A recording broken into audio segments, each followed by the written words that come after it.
खबर वाराणसी से, जहां पर पंडित हरिराम द्विवेदी भोजपुरी साहित्य शोध न्यास की ओर से बंगाली टोला इंटर कॉलेज सोनापुरा में निबंध प्रतियोगिता पुरस्कार वितरण समारोह का आयोजन हुआ, जिसमें विभिन्न बच्चों ने भाग लिया। प्रतियोगिता के विजेताओं को इनाम देकर सम्मानित किया गया। अतिथि डॉक्टर राम सुभाष सिंह, पूर्व अध्यक्ष हिंदी विभाग, उदय प्रताप कॉलेज के प्रधानाचार्य, टीचर आदि इस अवसर पर मौजूद रहे। जी, मैं प्रधानाचार्य बंगाली टोला इंटर कॉलेज डॉक्टर ब्रजेश मणि पांडे। यह प्रोग्राम भोजपुरी के बहुत ही उत्कृष्ट कवि आदरणीय श्री हरिराम द्विवेदी जी की स्मृति में हमने छात्रों के में एक निबंध की प्रतियोगिता आयोजित कराया, जिसमें करीब 150 बच्चों ने प्रतिभाग किया। उन बच्चों में उनकी कौन सा बच्चा सबसे अधिक सुंदर निबंध लिखा है, इसका हमने परीक्षण कराया, जिसमें 3 बच्चे को हमने प्रथम, द्वितीय, तृतीय पुरस्कार प्रदान किया। बाकी अन्य बच्चों को सांत्वना पुरस्कार दिया गया है। यह जो लगभग 50 विद्यालयों में यह आयोजन कराया जा रहा है, सभी विद्यालयों में जो प्रथम स्थान प्राप्त करने वाले विद्यार्थी हैं, उनकी हम एक लिस्ट बनाएंगे और उन 50 विद्यार्थियों की एक अलग से निबंध प्रतियोगिता आयोजित करेंगे और उसमें जो प्रथम स्थान प्राप्त करेगा उनको हम अलग से पुरस्कृत करेंगे और उनको गोल्ड मेडल वगैरह प्रदान करेंगे। तो अभी तो हमने इसकी शुरुआत केवल वाराणसी ज़िले में किया है। संभव है कि आगे और ज़िलों में भी, चंदौली है और जो भी आसपास के ज़िले हैं, जहाँ जहाँ पंडित श्री हरिराम द्विवेदी जी को लोग जानने वाले लोग हैं, वहाँ वहाँ इन आयोजनों को कराया जाएगा।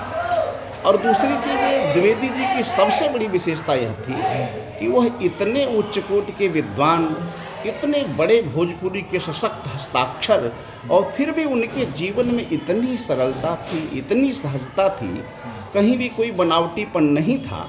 वास्तव में जैसा कहा जाता है कि जो डालें फलदार होती हैं वह झुक जाती हैं, तो उसी तरह से उनका जो वैदुष्य था, उस वैदुष्य से वह झुके हुए थे और सबके प्रति बड़ा ही सुंदर, सहज, सरल, जैसी भोजपुरी भाषा मिठास से भरी हुई है, उसी तरह से उनका जीवन भी सौहार्द, मिठास, प्रेम से भरा हुआ है। अभी तो बनारस के 50 विद्यालयों में आयोजित कराई जा रही है। अनुमान 50 पंडित हरिराम द्विवेदी जी के बारे में जो लेख सुलेख का कंपटीशन हुआ है, वो उसमें से 90 बच्चों ने एक्चुअली वो प्रतियोगिता दी और साथ में उसमें जो सेलेक्टेड हुए, अवार्डेड हुए, डॉक्टर राम सुधार सिंह जी ने उन्हें बिल्कुल पढ़ा, समझा और उन्हें सम्मानित किया। आज हमारे अरुण जी और हमारे कोषाध्यक्ष जी सभी लोग मिल करके हम इकट्ठे हुए यहाँ, और स्पेशली हम तो बंगाली टोला स्कूल को भी हृदय से धन्यवाद देते हैं कि उन्होंने इतने सुंदर ढंग से इस बात को समझा और पंडित जी के विषय में उनके जीवन, उनके कवित्व, उनकी लेखनी, उनके विचार, सब तो एक्चुअली मेरा तो यही अनुभव रहा है कि जो उनका पढ़ना लिखना रहा है वही उनका आचरण और व्यवहार रहा है।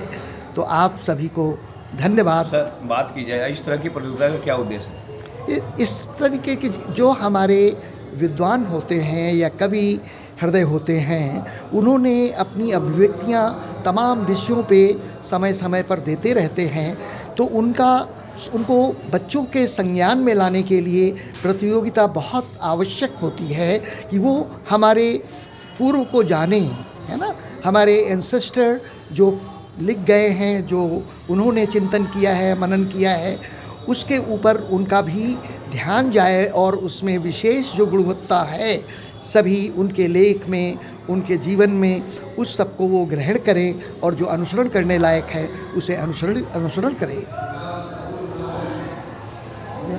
मैं डॉक्टर राम सुधार सिंह, पूर्व अध्यक्ष हिंदी विभाग, उदय प्रताप कॉलेज, और पंडित हरिराम द्विवेदी शोध न्यास जो बना हुआ है, उनके वाणी, उनके वचन, उनके संदेश को अगली पीढ़ी तक ले जाना इसका उद्देश्य है, जिसके अध्यक्ष रामानंद तिवारी जी अभी आपसे बात कर रहे थे।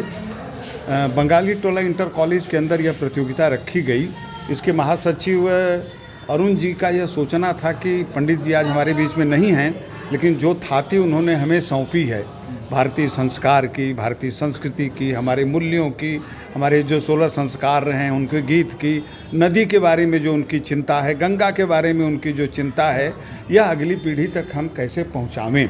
देखिए, एक बड़ा संकट है। अगली पीढ़ी ज्ञान, विज्ञान, टेक्नोलॉजी, एआई में चाहे जितनी समृद्ध हो जाए, लेकिन वह कहीं न कहीं भारतीय मूल्यों से दूर होती जा रही है। यही कारण है कि आपने देखा होगा पिछले दिनों 9-10 के बच्चों ने अपने कक्षा के बच्चे को चाकू मार के घायल किया। इसका मतलब हम कहीं संस्कार देने में चूक रहे हैं। तो पंडित हरिराम द्विवेदी जी को याद करना, उनके गीतों को याद करना, उनके संदेश को, उन्होंने जो कुछ लिखा है उसको अगली पीढ़ी तक पहुंचाना, इस तरह की प्रतियोगिता का उद्देश्य है। कितने बच्चों को पुरस्कार दिया गया है और क्या कुल रहा उनके फर्स्ट और सेकंड आने में? हाँ, ठीक है, बिल्कुल। उनको कुछ सामग्री उपलब्ध कराई गई थी उनके बारे में, जिनको पढ़ करके बच्चों ने पढ़ा और लिखा। कुल 90 विद्यार्थी थे, जिसमें मैं कापियों से गुजरा हूँ, हर एक कॉपी से। उसमें करीब 25-30 लड़कों ने बहुत अच्छा किया।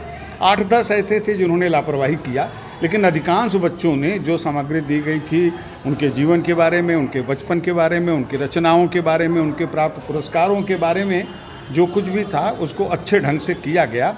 बहुत कठिन था फर्स्ट, सेकंड, थर्ड निर्धारित करना, और खास करके मेरे लिए एक परीक्षक के रूप में बहुत कठिन था। सर, ये प्रतियोगिता इसी विद्यालय में होगा कि अन्य विद्यालय में भी होगा? नहीं, यह पहला चरण है। पहले चरण में यह प्रतियोगिता इस महीने में हुई है, और जैसा मैं जानता हूं, अरुण जी की योजना है कि हर महीने एक विद्यालय की हम प्रतियोगिता कराएंगे। और आने वाले दिनों में हम लोगों की कुछ ऐसी भी योजना है कि 3-4 विद्यालयों को मिला करके उनके गीतों की प्रतियोगिता होगी। कुछ 5-5 हर विद्यालय के लड़के सेलेक्ट होंगे और एक जगह एक बड़ा कार्यक्रम होगा जिसमें बनारस के अधिकारी रहेंगे, उनके गीतों को गाएंगे। मतलब द्विवेदी जी, काशी के हरिराम द्विवेदी जी का जाना केवल एक कवि का जाना नहीं है, हमारे सांस्कृतिक मूल्यों का जाना है, और काशी वही सांस्कृतिक नगर है। तो अगर हमें काशी के सांस्कृतिक पन को बचाना है तो द्विवेदी जी के गीतों को हमें बचाना होगा, अगली पीढ़ी तक ले जाना होगा। जी, मेरा नाम है रंजीत कुमार।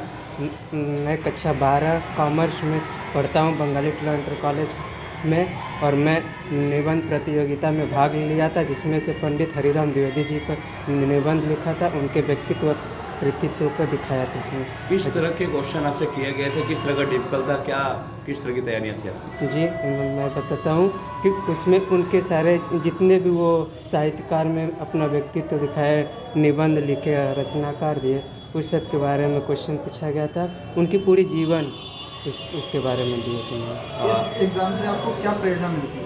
इस एग्ज़ाम से हमें यह प्रेरणा मिलती है कि हम अपने राष्ट्र के प्रति समर्पित रहे और अपने राष्ट्र की सेवा में सदैव अपने आप को समर्पित करें। आप फर्स्ट डिवीज़न पास हुए हैं, फर्स्ट पुरस्कार पाए हैं, कैसी अनुभूति हो रही है आपको? जी, हमें बहुत ही अच्छी अनुभूति हो रही है उनकी प्रेरणा से, और हमें फर्स्ट आने से हमें लगता है कि मैं उनके जैसा भी कुछ कर सकता हूँ। बाकी और बच्चे जो सेकंड आए हैं, जो नहीं आ पाए हैं, उनके लिए क्या संदेश देना चाहेंगे? जी, उनके लिए भी मैं देना चाहता हूँ कि वो भी कुछ अपने हिसाब से और अच्छे ज़्यादा करने की कोशिश करें, और अपने आप को कम ना समझे, बल्कि और उत्साह के साथ कि हम अगले बार अवसर मिले तो उससे अच्छा करें।